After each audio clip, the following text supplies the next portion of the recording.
Welcome, Booknerds, to another episode of the Booknerd Podcast, where we delve into the minds of some of the most inspiring authors of our time. Today, we have the pleasure of speaking with Prashant Pandita, a man whose journey is just as captivating as the book he has written. Prashant's debut novel, The Jehlum Boys, shines a light on a dark period of humanitarian crisis through the lens of compelling personal narratives and enduring friendships. This book is more than a story. It's a beacon of hope and resilience in times of turmoil. Prashant, it is absolutely wonderful to have you here today. How Thank you. are you feeling? Thank you for calling me. Thank you. I'm fine. I'm fine. Thanks for calling me.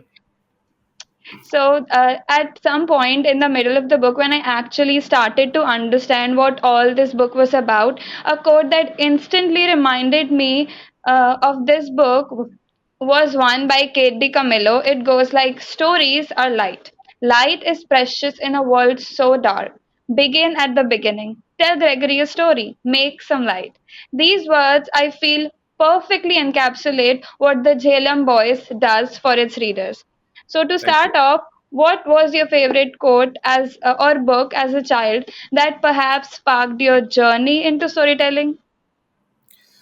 I was always a voracious reader right from my childhood. I would read anything I could lay my hands on. But as a child, as you know, you don't read that heavy stuff. My first Yeah. introduction to heavy stuff was perhaps uh, Reader's Digest, which my mom started. She started a subscription for it for me when I was in sixth or seventh grade, which was a big deal those days because it's a magazine which it has been stopped now just last month. So Oh, it was a magazine which was basically for grown-ups, and she had heard somewhere that the English standard is good. She was an English lecturer, so she heard that English standard is good, and there was a page dedicated for new words. You could learn new words in yeah. that. So that is how I got into this, if you can say, heavier stuff. But otherwise, my go-to books were Hardy Boys, as for all children of that age. And she would never say no for a book to me. She, like all mothers, she would say no to many things, but never for a Yeah. book. So in a way, she is the one who inculcated this habit of reading in me. And if you can say favorite amongst Hardy Boys, I think there are so many of them. But there is one, in my opinion, my favorite would be the one which I have read more than once, because there are many books which I read more than once, Yeah. even now. So in that sense, it's the one in which their father disappears. I think it is House on the Cliff or something of that. Yes, House on the Cliff. So that you can say. Then when I grew up, I shifted towards Sydney Sheldon bit Oh, I when I was love in Sydney college. Channel so much. Yeah. I have one of her So books right here somewhere. Yes, so this my one, Rage of Angels. Are I Jennifer just Parker. love this book. Yes, Yes, oh my this is God. Jennifer Park. So this is my favorite as far as Sydney Sheldon is concerned. This I have read Yeah, twice. So favorite in the me too. sense I have read it twice. So this is a very good book. Yeah. So that is how my journey has been of reading. I was always a avid reader, I can say. My interest was there. Okay, that's like so nice that your mother is, an inspiration for you to all of this storytelling journey. My mother also started that way that she would like tell me to read books and magazines and newspapers, but now I think it has grown into kind of an obsession. So she does not let me buy any books anymore because like you don't have space anymore, Jashna.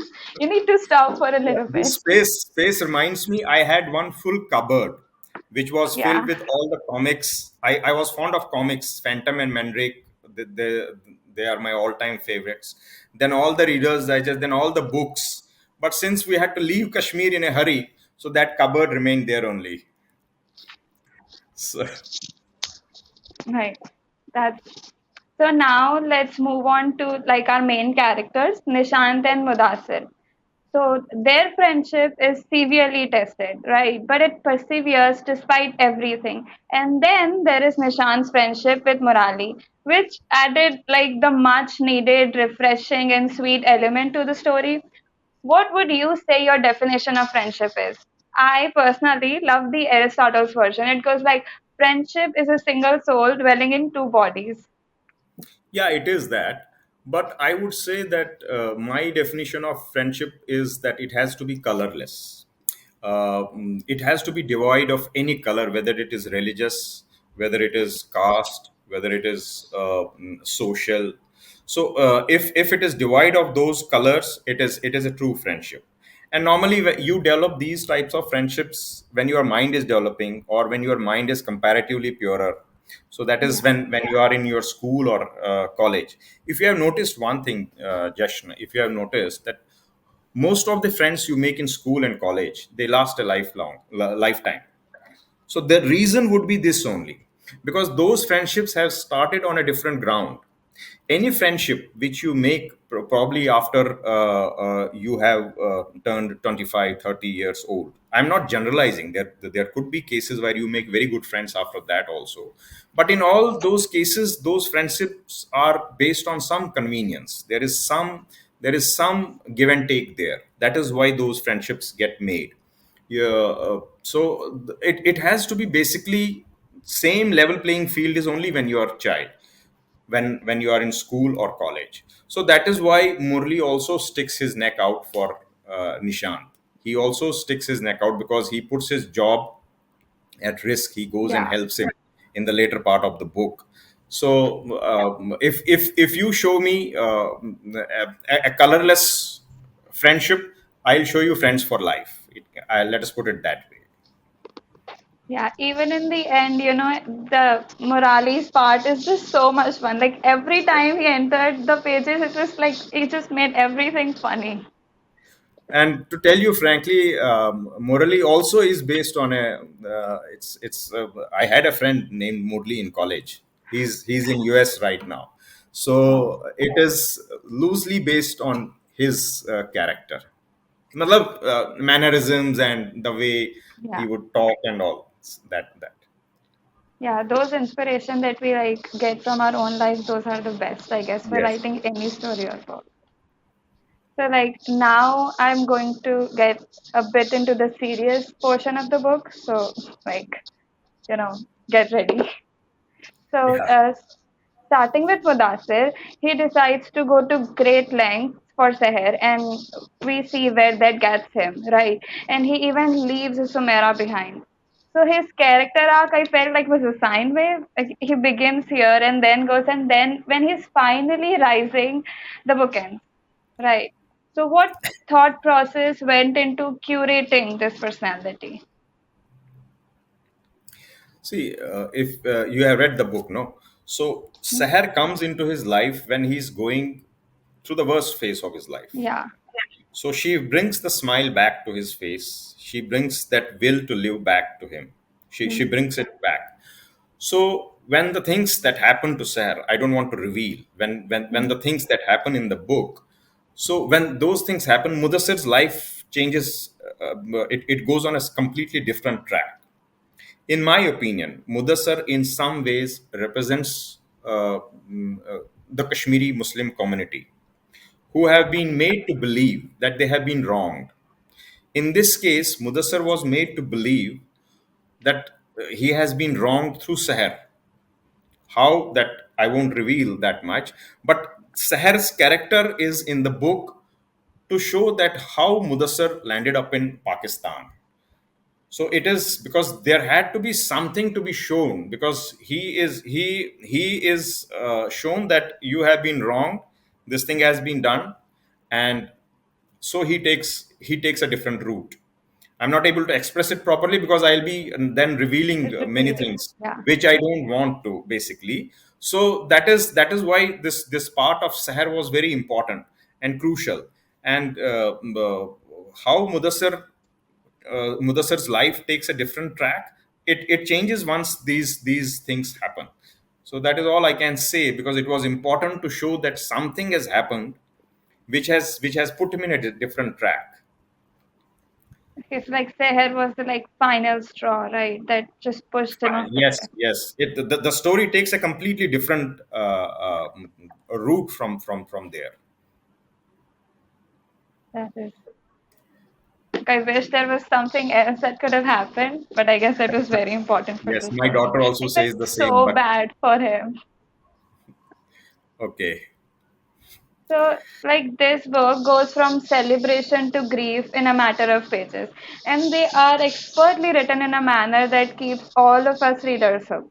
What is the most surprising thing that you discovered during your research for this book? Well, Jashan, frankly, I didn't need to do any research for the book because when I started writing the book, I started writing about two friends. That's it. So the back I automatically navigated towards Kashmir to put Kashmir as the backdrop because that is where I was brought up. I was born there, so Hmm. it automatically happened. That was bound to happen. And as far as Nishant's life is concerned, the problems that happened in 1990, then his migration, then his life in camp, I didn't need to research much. I have seen most of the things either firsthand or heard from very close friends. The life in US also, I didn't need to research that much. But Mudassir's part in Pakistan, that needed a lot of research. So because I had to write about terrorist camps, I had to write about. I started googling about these things. I started googling about old interviews of surrendered militants, how they would operate. Then I started googling about the tracks. In fact, I was a bit worried because intelligence agencies would be keeping it. Naturally, they would be keeping a Yeah, track on all the things that is, particularly if you are tracking something like this, that what is the fastest route from Pakistan occupied Kashmir to Karachi. What is, yeah, so all those things I was googling, and fortunately nothing happened. So I finished that research, and I could write all that thing. And if you have read the book, I have acknowledged Google formally in the acknowledgements. I have formally acknowledged Google in the book. So it there few surprises were there while I was researching, because how organized the whole thing is, how yeah. how easy it is for it was for one to cross over to Pakistan, and their escape also, that 2008 Bombay incident, Taj incident, that gave me that idea, because those guys came via sea route. So that gave Hmm. me an idea that perhaps this book is based in 90s. So that 90s, that route was not properly guarded by either Pakistan or Indian Navy. So that is why I brought them back through that Hmm. route. So that is all this I had to do a bit of research. That is Pakistan, and they're coming back to India. Otherwise, the most part of the book I didn't need to do much of research.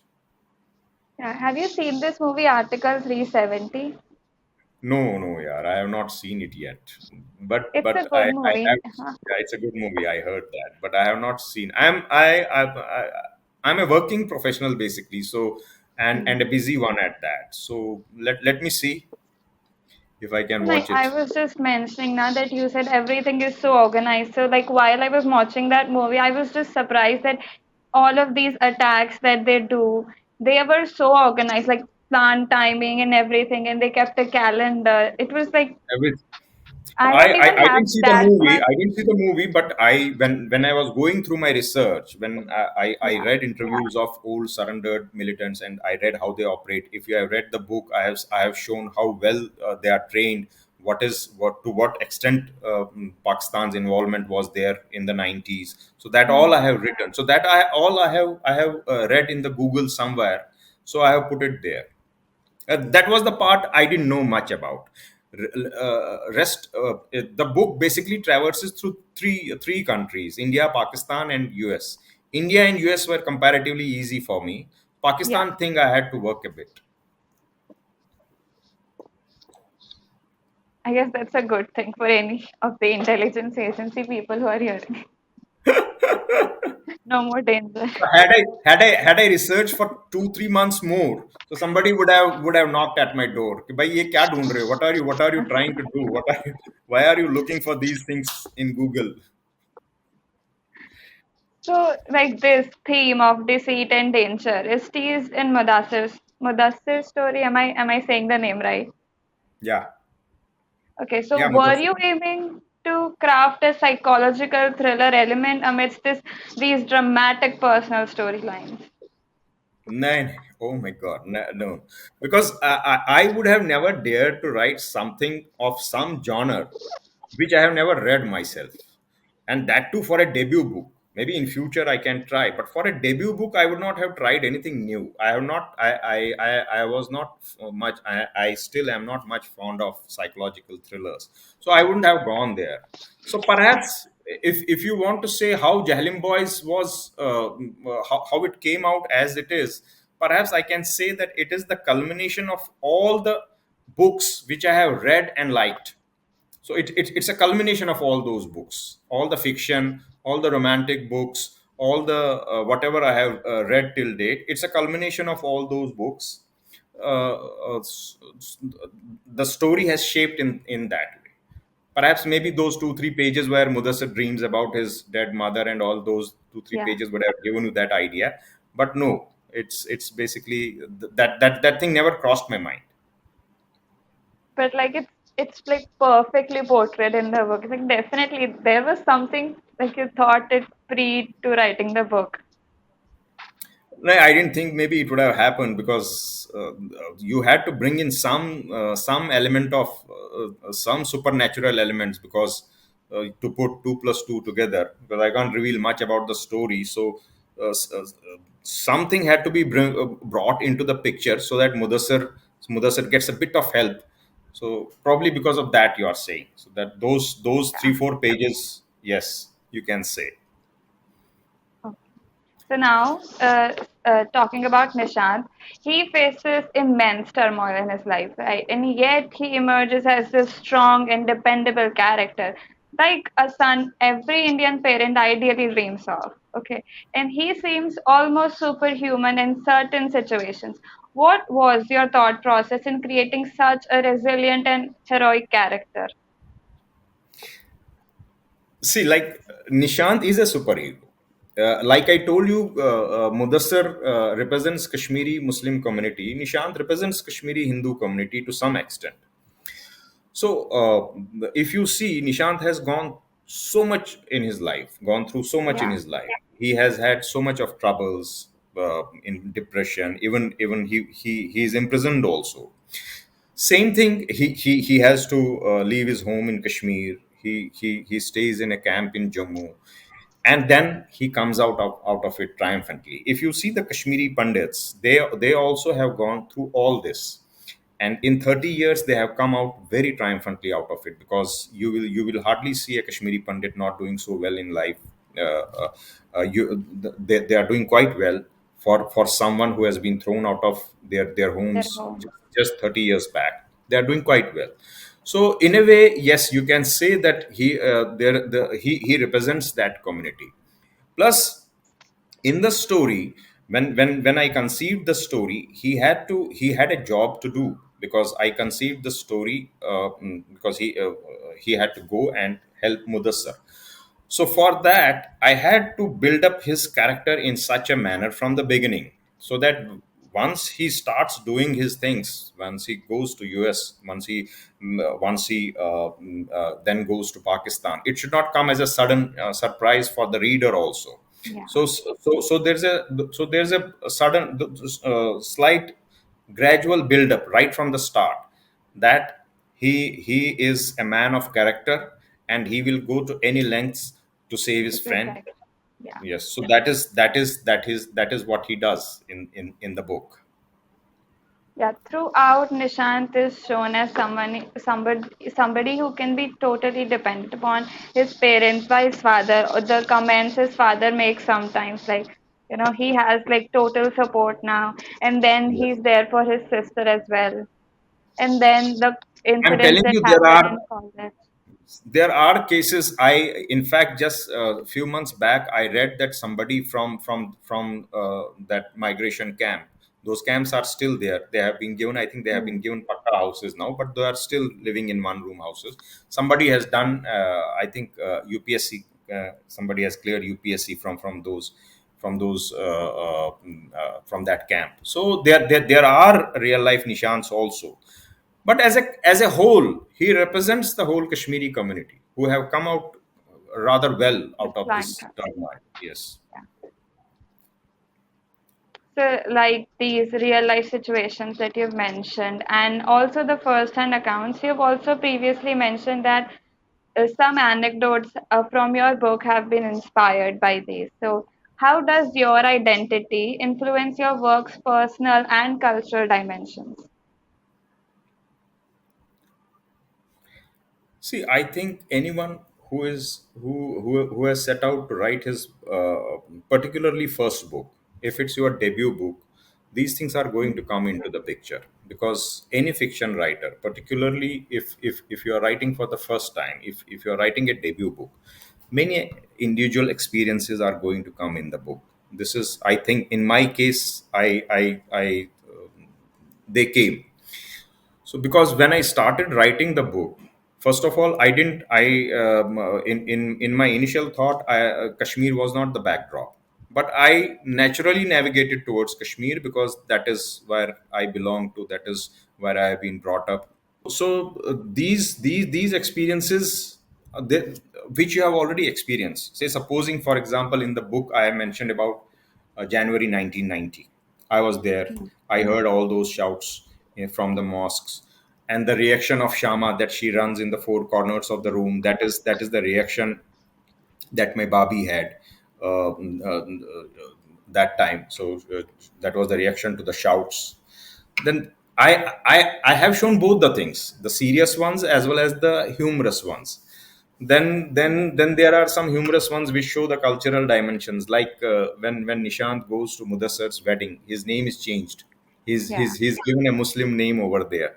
So this would happen very frequently there. Normally, what would happen, say, supposing if there is a marriage in my family, and if some Muslim friend comes over to help, because those days there was no buffet system, guests would sit on the floor and your friends would help to distribute, and there would be some orthodox guys also amongst the guests. So to take care everyone. of that, he would be given a Hindu name for the day. So supposing Mudassar, let us take Mudassar. So supposing if I have a friend whose name is Mudassar and he comes over and he has to distribute, so his name would be, say for example, he will be Ravi for that day, he will be called Ravi for that day. So these are some humorous things, and it would be vice versa also. Even when we would go there, the names would change. So yes, personal experiences are going to come in any case. In fact, if you see the first part, the childhood part, 80% of the things are either personal or something which they would have happened to some friend whom I know. So That must have been a very fun childhood. yeah, childhood part, it was fun, so that was in fact uh, when Nishan's cycle gets stolen from the school. Yeah, So that has actually happened to me. My dad has never visited my school till I was in 10th. It was only my mother who would come to school, but he has come only once, and that was the day when I had gone for that movie Regatta. What I have written in the movie. So see, yeah, what are the odds? Out of all the 8 10 years what you have spent, he came only one day, and that was the day when I had gone for a movie. So because Regatta days, if you have read the book, on Wednesdays, Regatta days, we would go for a movie sometimes. So yes, I have taken both the bad ones and the good ones also. I these these are the personal experiences. I have tried to put them there. so your book had a very subtle ending. I couldn't decide whether to feel happy or sad when I finally turned the last page. What was going through your mind when you finished writing this book? Yeah, you are right. In some ways, I was also confused as to how to end the book, because See, when I started writing the book, it was at the cost of repetition. It was a book about friendship, but in my subconscious, many things were going on about Kashmir. So those things automatically came onto the paper. So when I was writing, I was also confused as to how to end it. So I told you that Mudassir represents Kashmiri Muslim community to some Yeah. extent, and this guy Nishant represents Kashmiri Hindu Right. community to some extent. So if you read the last line of the book, it says that only a Nishant can bring That could bring a Mudassir back, Mudassir back. and they represent their respective communities. So it is a wishful thinking from my side. I don't know whether that will happen or not. So but it's a deep thought. So that is how I wanted to give the ending. So that is because this shows their love for each other, and it shows their faith in India as a country in the book, if you read Yeah. that. So that is how I wanted it to end. So it is, yes, it was a bit confusing. So that is how I wanted it to end. And in fact, there are many readers are telling me whether because they feel that I am planning a sequel, but there is nothing as Yeah. that. I'm That's not. what I was asking. Like we Even could my get a small novella, right? even my children feel that there's a scope for sequel, but I don't think there is any Right. scope. Like I would I still was I like. was just I was basically able to write because of COVID. It was an unfortunate Oh, event, okay. but I was basically able to write because those 2 years gave me a lot of time to write. Otherwise, I don't have that much of time that I can write a book that two of 360, 340 pages. Okay, yes. Disappointed fans worldwide. So you have mentioned in your previous interviews that you wrote this book secretly. Is there any particular reason for that? Also, the movie Kashmir Files was released in the March of 2022, and your book came in January. So was this related to any superstition, or is there some tidbit of gossip here? No, there is actually this book is antithesis to what is shown in Kashmir Files. So that was a coincidence. That was a coincidence. It was a good coincidence, but it was a coincidence. So why I kept it secret was because of two reasons basically. One was I was not sure whether I'll be able to complete it. I told you I was able to complete it because of Huh. COVID. I Yeah. started writing this book in 2018 due to some various factors. I was going through some stressful times those days. So just to keep myself busy, since I like reading, so I thought I will start writing also. So I was not sure whether I'll be able to complete. So I didn't want to commit to something which I would have never been able to do later on. And plus there I had not given myself any timelines also for the book, that I start in 218, I finish in 221. I had not given. It's only sorry, but I have to say it, thanks to COVID, that I was able to finish it. So I shouldn't say it. COVID was an unfortunate event. It should not have happened, but it's because of that I was able to finish it in 2021. So then editing and publishing, and it got published in 2022 January. So that is one.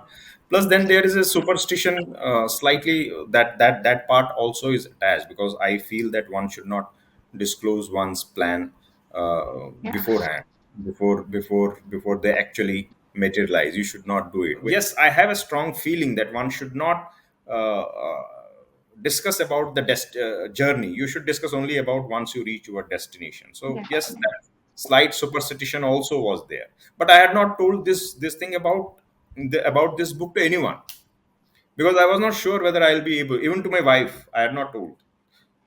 That my would have daughter come off as my, such a surprise. my daughter was the first one to whom I said that, and that too for a selfish reason, let me tell you, because her English is very good. So I wanted somebody to proofread it first before I put it out. So that is how it is. Like, she would have been like, Dad, you wrote a whole book. Nobody knows. Yes. So, like, thank you, Prashant, for this amazing conversation. I think we've come to the end of our podcast now. Thank you, Justin. It was wonderful talking to you. So, everyone, or to all of our audience, the Jehlum Boys is available on Amazon and Flipkart, and you can get your copy from there. As you have heard our conversation throughout, this is a super amazing book, and it will tell you so much more about everything that has happened, and you learn so much about friendship. So, if you have friends, you have to value them because when in time of need, they are the ones who are going to save you. So, yeah, thank you, Prashant. Thanks, Justin. Thanks for having me. Thank you.